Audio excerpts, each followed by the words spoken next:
खबर के साथ सूत्रों के हवाले से बड़ी खबर सामने आ रही है।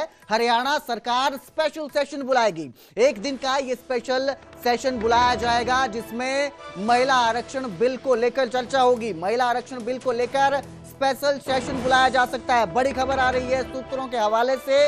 ये खबर सामने आई है कि हरियाणा सरकार विधानसभा का स्पेशल सत्र बुलाएगी। विशेष सत्र ये बुलाया जाएगा। महिला आरक्षण बिल गिरने पर इसके विरोध में निंदा प्रस्ताव जो है वो पेश किया जाएगा।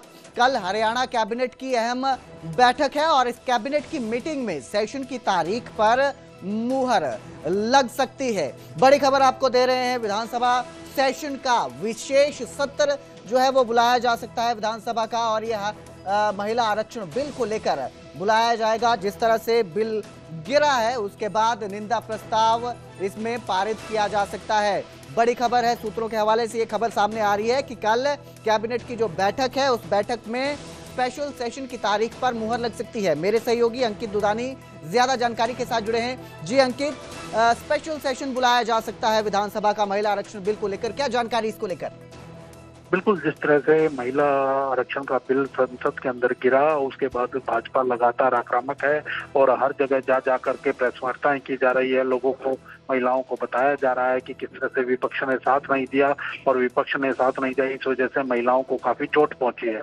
और इसीलिए अब भाजपा शासित जो प्रदेश है उन प्रदेशों के अंदर एक दिन का विधानसभा का विशेष सत्र बुला करके और निंदा प्रस्ताव पास करवाने की ये रणनीति भारतीय जनता पार्टी शासित प्रदेशों में है। और इसी के तहत अब हरियाणा में भी एक दिन का विशेष सत्र बुलाया जाएगा। और कल जो कैबिनेट की बैठक होने वाली है, गुरुग्राम के अंदर कैबिनेट की बैठक रखी गई है, उसके अंदर सत्र की तारीखों पर मोहर भी लगती हुई नजर आएगी। जी अंकित, जो कैबिनेट की बैठक है कल गुरुग्राम में रखी गई है, स्पेशल सेशन के अलावा और किन मुद्दों पर चर्चा हो सकती है इस बैठक में? बिल्कुल, कई अन्य मुद्दे भी हो सकते हैं, लेकिन प्रमुख मुद्दा जो है वो यही है स्पेशल सेशन बुलाने का। तो ये स्पेशल सेशन इसी महीने के अंदर बुलाया जाता है या अगले महीने में बुलाया जाता है, तो वो जल्दी से जल्दी स्पेशल सेशन बुला करके और निंदा प्रस्ताव पारित किया जाएगा। और विपक्ष हालांकि उसमें सरकार को घेरने का काम जरूर करेगा, लेकिन सत्ता पक्ष भी पूरी ताकत के साथ और पूरी तैयारी के साथ विपक्ष को जिस तरह से सदन के अंदर घेरा, वैसे ही हरियाणा की विधानसभा के अंदर भी घेरने का काम करेगा। जी बिल्कुल, बहुत बहुत शुक्रिया इस तमाम जानकारी के लिए अंकित। तो एक दिन का स्पेशल सेशन जो है वो बुलाया जा सकता है और कल बैठक में फैसला होगा कि किस तारीख को ये सेशन बुलाया जाएगा। तो इस मामले में एक वीडियो और सामने आया है। हिसार सीआईए इंचार्ज के खिलाफ एक महिला अब सामने आई है जिसने गंभीर इल्जाम सीआईए इंचार्ज पर लगाए हैं। फतेहाबाद के बाद अब हिसार की महिला है जिसने गंभीर इल्जाम लगाए और कहा कि इंस्पेक्टर पर हत्या और उगाही का इल्जाम लगाया है। उन्होंने कहा कि मेरे पति को जेल जाकर धमकाया गया, पवन की संपत्ति की जांच भी होनी चाहिए। जो सीआईए इंचार्ज हैं, इसके साथ ही न्याय के लिए 3 साल से कोर्ट के चक्कर काट रही हूं, ऐसा महिला का कहना है। सीआईए इंचार्ज सहित 7 पर हत्या का मामला दर्ज हुआ था। सीआईए इंचार्ज से महिला ने बताया जान का खतरा, कि उसे जान का खतरा है। इंस्पेक्टर पवन कुमार ने सभी आरोपों को फिलहाल बेबुनियाद बताया और कहा कि इसमें किसी तरह की कोई सच्चाई नहीं है।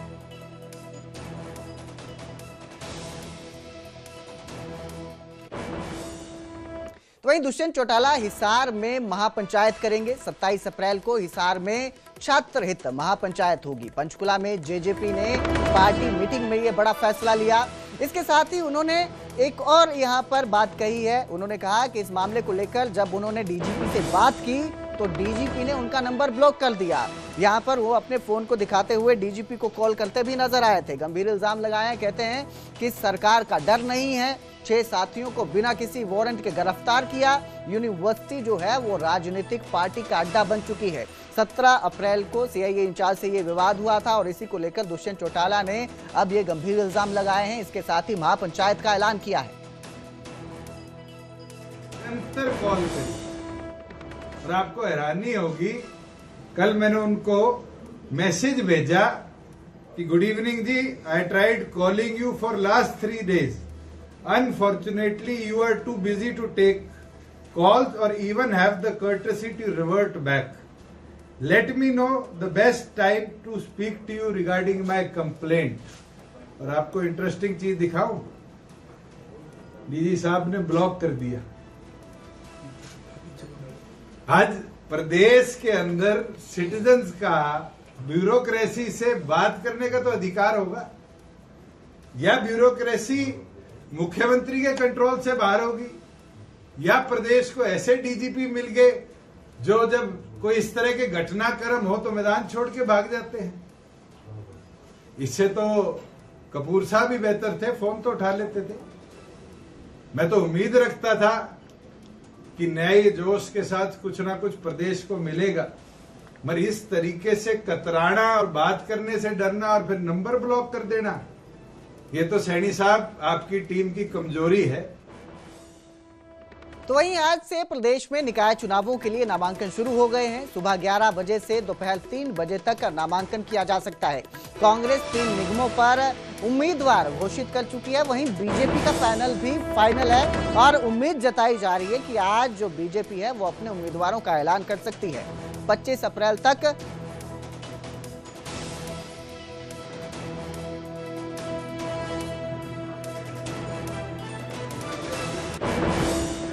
हमारे साथ कांग्रेस की वरिष्ठ नेता कुमारी शैलजा हैं, उनसे बात करते हैं। मैम, हरियाणा में किस तरह से देखते हैं, निकाय चुनाव छिड़ चुके हैं और आज से नामांकन भी शुरू हो चुके हैं, कैसे देखते हैं? 3 नगर निगम में चुनाव हो रहे हैं, नगर परिषद पालिका में चुनाव हो रहे हैं। बिल्कुल, हमारे लोग नीचे ज़मीन पर मेहनत कर रहे हैं और मुझे पूरा विश्वास है कि नतीजे बहुत अच्छे आएंगे। पार्टी निशान पर लड़ रही है, पहले भी निशान पर लड़ती रही है, तो क्या लगता है कि पहले जीत नहीं मिली थी, अब की बार कुछ अच्छा कर सकते हैं? देखो, समय समय पर बदलाव आता है और अब लोग इस सरकार से, चाहे राज्य की सरकार है चाहे केंद्र सरकार है, और आप लोकल लेवल पर अगर देखें तो इतने बड़े बड़े स्कैम्स हुए हैं, इतने बड़े बड़े घोटाले हुए हैं। किसी भी आप नगर चाहे निगम में जाएं, परिषद में जाएं, नगर पालिका में जाएं, जहां भी देखें, जो परत आप उठाएंगे हर जगह स्कैम ही स्कैम आपको नजर आएंगे। भारतीय जनता पार्टी अभी तक उम्मीदवार भी अपने घोषित नहीं कर पाई है, जबकि कांग्रेस पार्टी ने सब उम्मीदवारों का घोषणा कर दी। बिल्कुल, ये भाजपा जो अपने आप को कहती थी पार्टी विद अ डिफरेंस, अब पता चल रहा है इनको। मैम, क्रॉस वोटिंग के मामले को कैसे देखते हैं कि पार्टी ने 5 विधायक हैं उनको निलंबित कर दिया, हालांकि 2 विधायक जो हैं उनका आपके साथ नाम जुड़ता है, तो वो लगातार ये कहते हैं कि हमें इसी वजह से निलंबित किया गया है क्योंकि हम कुमारी शैलजा के समर्थक हैं। अब देखो, किसी ने कुछ कहा है, किसी ने कुछ कहा है, लेकिन अब क्या हुआ, कैसे क्या हालात हुए, ये पार्टी का अंदरूनी मामला है। सबने अपनी बात वहाँ पर कही है और पार्टी ने फैसला लिया है, वो एक अलग चीज़ है। लेकिन ये दुख की बात है कि हमारे 37 MLA होते हुए हमें वोट केवल 28 मिले।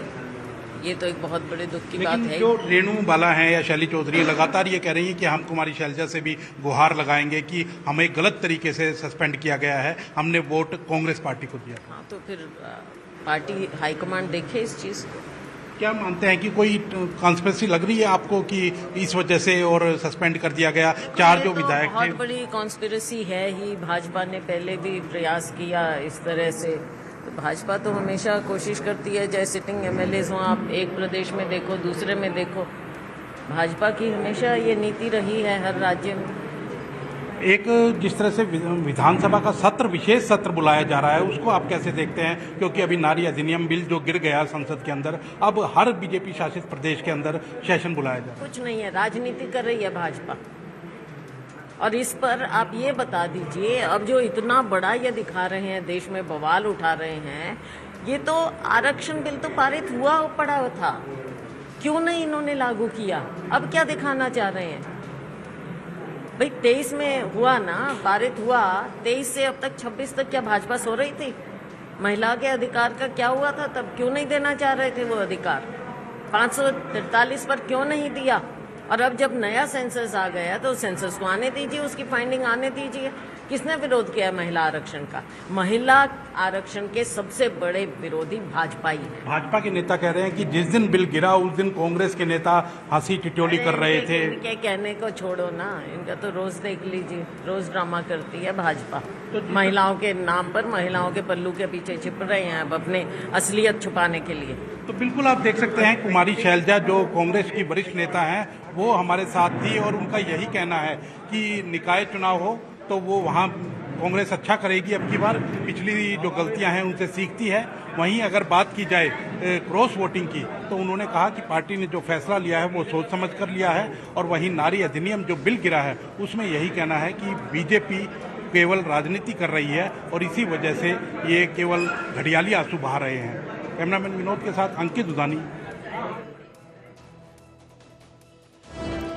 तो कुमारी सैलजा ने साफ साफ नारी अधिनियम बिल पर बीजेपी को ड्रामेबाज कहा है और कहा है कि जो विधानसभा का स्पेशल सेशन बुलाया जाएगा वो सिर्फ नारी अधिनियम जो बिल था जो गिर गया है उस पर बीजेपी के ड्रामा है। इसके साथ ही घड़ियाली आंसू बहाने वाला बीजेपी को बताया है कुमारी सैलजा ने।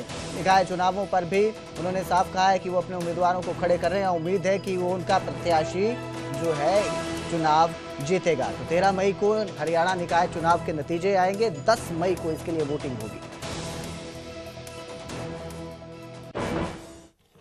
पंजाब बेअदबी कानून का हरियाणा सिख गुरुद्वारा मैनेजमेंट कमेटी के अध्यक्ष ने स्वागत किया और कहा कि ऐसा कानून पूरे देश में लागू होना चाहिए। कानून को लेकर केंद्रीय गृह मंत्री से मुलाकात करेंगे। इसके साथ ही जल्द ही वो मुख्यमंत्री नायब सिंह सैनी से भी मुलाकात करेंगे। उन्होंने कहा कि देश के गृह मंत्री अमित शाह और हरियाणा के मुख्यमंत्री नायब सिंह सैनी से मुलाकात कर वो बेअदबी विरोधी कानून को पूरे देश में लागू करवाने की बात कहेंगे। इसके साथ ही जगदीश सिंह झींडा ने मुख्यमंत्री नायब सिंह सैनी और केंद्रीय मंत्री अमित शाह को एक पत्र भी लिखा है जिसमें बेअदबी विरोधी कानून को हरियाणा में भी लागू करने की मांग की है। कि जदों पंजाब विच एक कानून बन गया तो उस तो घट गिनती सिख जो हैं या गुरु घर ने तो हरियाणे विच ते मते किरे पंजाब दे विच बनिया कानून जिथे उत्थे शरारती लोग ते राजनीतिक फायदा उठाने वास्ते इहो जिहियां घटनावां करते रहे ने वो नाल लगदे सूबे च हुण आण के हरियाणे विच घटनावां ना करन, इहो जिहियां बेअदबियां ना करन ताकि उन्हां नूं कोई मौका ना मिल सके। इस करके हरियाणा सरकार तो मंग की गई है लैटर द्वारा कि सख्त तो सख्त कानून जो पंजाब विच लिआंदा गया हरियाणे दे विच भी विधान सभा विच लिआंदा रहे ताकि हरियाणे दे विच भी ਜਿਹੜੇ ਸਾਡੇ ਗੁਰੂ ਸਾਹਿਬਾਨ ਨੇ ਜਾਂ ਸਿੱਖ ਕਮਿਊਨਿਟੀ ਉਹ ਸਿਕਿਉਰ ਰਹਿ ਸਕੇ ਤੇ ਸ਼ਰਾਰਤੀ ਤੱਤਾਂ ਨੂੰ ਇਹ ਮੌਕਾ ਨਾ ਮਿਲ ਸਕੇ ਕਿ ਕਿਤੇ ਵੀ ਗੁਰੂ ਘਰ ਦੇ ਵਿੱਚ ਜਾ ਕੇ ਗੁਰੂ ਘਰ ਵਿੱਚ ਬੇਅਦਬੀ ਕਰਨ। और आगे बढ़ेंगे, बात करेंगे अब मौसम की, गर्मी के मिजाज की जिसने लोगों को परेशान करना शुरू कर दिया है। पंजाब हरियाणा में आज से हीट वेव का येलो अलर्ट जारी किया गया है। अगले 4-5 दिन तक लू चलने की संभावना जताई गई है।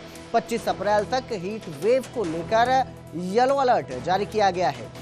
जानकारी के मुताबिक 45 डिग्री से पार तापमान जाने की उम्मीद जताई जा रही है, संभावना है। वहीं अप्रैल में ही 42 डिग्री सेल्सियस पर तापमान कई जगह पर पहुंच चुका है। हरियाणा का नारनौल 42 डिग्री सेल्सियस के साथ सबसे गर्म शहर रहा। वहीं पंजाब में भटिंडा 41 डिग्री सेल्सियस के साथ सबसे गर्म शहर रहा और इसको लेकर अब लू की संभावना भी जताई गई है। अगले 4 से 5 दिन लू चलेगी ऐसी संभावना जताई जा रही है।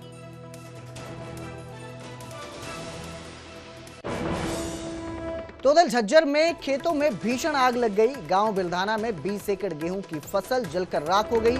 बिजली की लाइन में शॉर्ट सर्किट के चलते ये आग लगी थी, जिसके बाद दमकल विभाग की टीम मौके पर पहुंची और कड़ी मशक्कत के बाद इस आग पर काबू पाया गया। वहीं प्रशासन ने प्रभावित फसल का आंकलन भी शुरू कर दिया है। इसके साथ ही किसानों को मुआवजा देने की बात भी की जा रही है।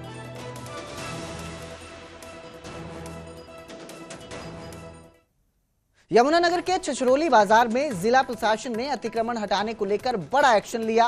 भारी पुलिस बल की मौजूदगी में बाजार के दोनों ओर पीले पंजे चले, बुलडोजर चलाए गए, जिससे इलाके में हड़कंप मच गया। प्रशासन की इस कार्रवाई से दुकानदारों और स्थानीय लोगों में जबरदस्त नाराजगी देखने को मिल रही है। उनका कहना है कि प्रशासन केवल अतिक्रमण हटाने के समय ही सक्रिय होता है, जबकि जब बाजार की सड़कों में एक हफ्ते तक बरसात के दिनों में पानी भरा रहता है तब कोई भी अधिकारी मौके पर नहीं पहुंचता। हालांकि प्रशासन ने जो है अपनी कार्रवाई जारी रखते हुए जो भी अतिक्रमण किया गया था उस पर बुलडोजर एक्शन जारी रखा। आरटीआई लगाई जो इतना इन दिक्कतों के पीछे हो रहा, उसने खुद सरकारी जमीन पे कब्जा कर रखा, उसकी कोई आरटीआई नहीं लगी और ना कोई उसको देखने वाला है। सबको पता है, ये बात सबको पता है, नाम लेने से कुछ नहीं होता। जो लोग दूसरे की तकलीफ में देखते हैं वो खुद सरकारी जमीन दबाए बैठे हैं और यहाँ पर पानी बहुत ज्यादा खड़ा होता है। पीडब्ल्यूडी ने जो सड़क बनाई, इसका पूरी जो है ना, वो इसकी निकासी नहीं है पानी की, और पानी जो है यहाँ पर बरसात के बाद एक हफ्ते तक खत्म नहीं होता। ऐसा जी जो हो रहा है ठीक है, हमारा कहने का मतलब है ये कार्रवाई हुई तो पानी का भी इलाज होना चाहिए, ठीक है ना जी, पानी की भी सफाई होनी चाहिए, ठीक है ना जी, बस और कोई बात नहीं है जी। पानी इकट्ठा होता है यहाँ पे? हाँ जी, पानी इकट्ठा होता है। तो अभी जानकारी दी है आपने? हाँ जी है, जानकारी सबको दे रखी जी, सारे महकमों पे जानकारी है जी, वीडियो साहब पे भी है, सब पे है जी जानकारी। सब जाना जी पानी के बारे में कह रहे जी हम तो मेन, ये तो कोई नहीं, जो जिसने आरटीआई लगाई ठीक है जी, अपना अच्छी बात है। ये पीडब्ल्यूडी B&R के द्वारा जो इनका रोड है ML वर्मा चौक से गनौली गेट तक का, उसकी कब्जा कार्रवाई की जा रही है, जिसमें मैं ड्यूटी मजिस्ट्रेट के तौर पे और पुलिस फोर्स के साथ ये कब्जा कार्रवाई करवाने के लिए एसडीओ जो पब्लिक पीडब्ल्यूडी B&R का है गिरीश कुमार, उनके साथ आया था और ये कब्जा कार्रवाई शांतिपूर्वक तरीके से करवाई जा रही है। इस कार्रवाई में बस ये पीडब्ल्यूडी B&R विभाग ही है, उनकी सड़क के ऊपर जो लोगों ने नाजायज कब्जा कर रखे थे, उन्हीं कब्जों को जो एसडीओ है वो हटवा रहा है और पुलिस फोर्स भी मौजूद है। मैं ड्यूटी मजिस्ट्रेट के तौर पे ये कार्रवाई शांतिपूर्वक तरीके से करवा रही हूँ। तो वहीं प्रदेश में फ्लड रिव्यू को लेकर मुख्यमंत्री की अध्यक्षता में अहम बैठक हुई, जिसके बाद सिंचाई मंत्री श्रुति चौधरी ने कहा कि इस बार कमियों को दूर कर व्यवस्थाओं को और मजबूत करने पर जोर दिया गया है और फ्लड कंट्रोल कार्यों में गुणवत्ता से कोई समझौता नहीं होगा। पंचायत स्तर से लेकर विभागीय निगरानी और विजिलेंस तक 3 स्तरों पर समीक्षा की जाएगी। साथ ही नहरों की डीसिल्टिंग पर और पशुओं के पेयजल की व्यवस्था सुनिश्चित करने का काम भी किया जा रहा है। वक्त ये टाइम होता है, ये सारे की सारे ये जो फ्लड को लेके जितने भी काम करे गए थे पिछले साल, तो काफी हद तक जमीन पर लोगों को एक अंतर दिखा पिछले समय से, और पिछली बार जो कमियां रही हैं जो हमारे सामने आई हैं, यही हमारी इस बारी यही एक लक्ष्य रहा है कि वो कमियां भी किसी भी तरीके से इस बारी ना आए। तो हमने एक जो कल मैंने ये जो मीटिंग ली है और सारे की सारे जो एससीज थे वो सारे की सारे वीसी के थ्रू जुड़े हुए थे और सारे अधिकारी गण यहाँ पे हमारे कैंप ऑफिस में बैठ के सारा हमने इसकी समीक्षा ली। और सबसे इम्पोर्टेंट बात ये है कि क्वालिटी जो काम जो है, जो जितने काम होंगे उसकी क्वालिटी में किसी भी तरीके से समझौता नहीं मैं एक्सेप्ट करूंगी। और उसका मॉनिटरिंग के लिए हमने जो काम होगा 3 हमने लेवल की उसमें समीक्षा लेने की उसकी प्रक्रिया हमने जारी करी है, जहां पे पंचायतें लिखत में देंगी कि काम हो गया है उनके सिग्नेचर के साथ। फिर हमारा खुद का जो विभाग है एक्सीएन और एससी के लेवल पे वो पूर्ण रूप से इस काम की मॉनिटरिंग करेंगे, और 3rd लेवल पे जो डीसीज हैं वो भी इसको जमीन पे देखेंगे कि ये काम पूर्ण रूप से अच्छी तरीके से हो रहा है, हो चुका है और क्वालिटी में किसी तरीके से कोई भी कॉम्प्रोमाइज नहीं हुआ।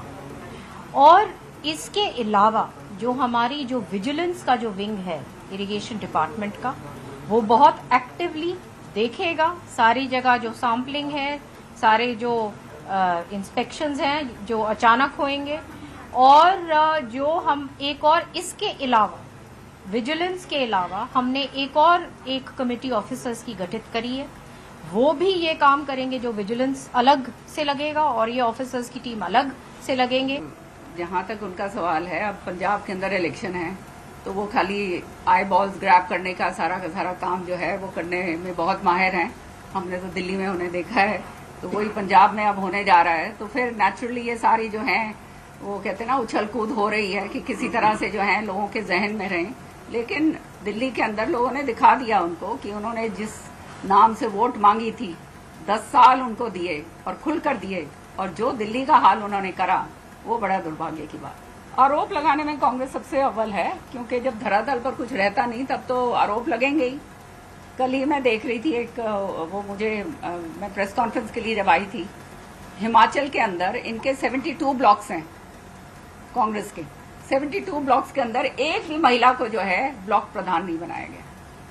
तो आप ये बताइए, ये जो है इनके आरोपों का की क्या बात है? जहां तक महिलाओं का कितना रिप्रेजेंटेशन है, यही तो मैं कह रही हूं, चाहे भाजपा हो, चाहे कांग्रेस हो, चाहे अन्य दल हो, सारे के सारे अगर 33% होगा तो अनिवार्य बनेगा कि सबको देना पड़ेगा। 22 अप्रैल 2026 को पहलगाम हमले की पहली बरसी है, जिसको लेकर शहीद लेफ्टिनेंट विनय नरवाल के पिता उनकी याद में उनका दर्द छलका और कहा कि जिंदगी अब पहले जैसी नहीं रही। 22 अप्रैल 2025 की वो खबर उनकी जिंदगी को 2 हिस्सों में बांट गई। उससे पहले की जिंदगी और उसके बाद की जिंदगी में उतना ही फर्क है जितना अर्श और फर्श में होता है। पहले जीवन में सुकून और संतोष था, लेकिन अब हर पल एक भारी बोझ जैसा लगता है।